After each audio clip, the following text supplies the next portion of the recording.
Hello friends, কেমন আছো সবাই? আশা করি সবাই ভালো আছো। তো আমি আবার আজকে একটা নতুন ভিডিও নিয়ে চলে এসেছি। আজকে বানাবো মাছটা আমি বেগুন আলু দিয়ে বানাবো।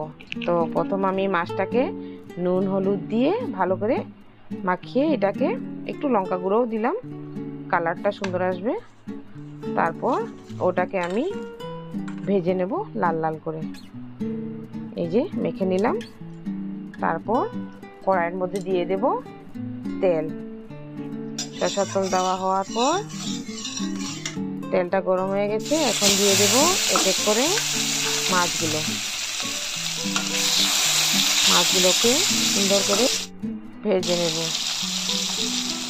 এই যে দিয়ে দিলাম। এখন এই যে আমি বেগুন আর আলু কেটে রেখেছি, তারপর এর মধ্যে দেব কুচানো পেঁয়াজ, লঙ্কা, টমেটোর আর পেস্ট করে রেখেছি কিছুটা পেঁয়াজও। তা মাছগুলো আমার ভাজা হয়ে গেছে, এখন ভেজে নেব আলুটাকে এই যে দিয়ে দিলাম। তারপর এটাকে একটু লাল লাল করে ভেজে নেব। আলুটা দেওয়ার পর সামান্য হলুদ গুঁড়ো আর নুন দেব, দিয়ে ভাজবো ভালো করে।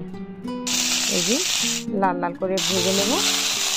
আলু ভাজা হয়ে গেছে, দিয়ে দিয়েছি এখন বেগুনকেও একটু লাল লাল করে ভাজবো। ওর মধ্যে দিয়ে দিয়েছি একটু হলুদ গুঁড়ো। বেগুনও ভাজা হয়ে গেছে, এখন আর একটু সামান্য তেল দেব। তেল দিয়ে ওর মধ্যে দিয়ে দেব গোটা জিরে, তারপরে দিয়ে দিলাম পেস্ট করা পেঁয়াজ। দিয়ে আমি একটা বাটির মধ্যে মশলাগুলোকে নিয়ে নেব। এই জিরে গুঁড়ো, তারপর দেব লঙ্কা গুঁড়ো, দেব হলুদ গুঁড়ো, দিয়ে জল দিয়ে পেঁয়াজটাও ভালো করে ভাজা হয়ে গেছে। দেওয়ার পর একটু নাড়িয়ে নিলাম। নাড়ানোর পর ওর মধ্যে দিয়ে দিলাম নুন আর কেটে রাখা টমেটো, দিয়ে দিলাম জিরা, কাঁচা লঙ্কা, সবগুলোকে ভালো করে মিলিয়ে নিলাম। মিশানোর পর দিয়ে দিয়েছি ভেজে রাখা আলুটাকে ভালো করে নাড়িয়ে চাড়িয়ে নেব।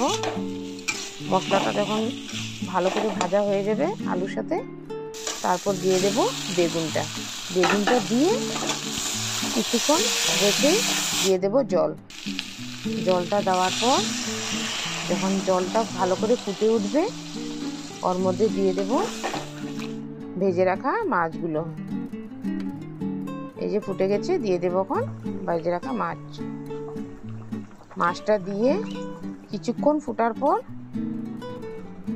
নামিয়ে নেব। আমার হয়ে গেছে কমপ্লিট। ফ্রেন্ডস, আমার ভিডিওটা ভালো লেগে থাকলে like, comment, share and subscribe করে দেবে। ধন্যবাদ।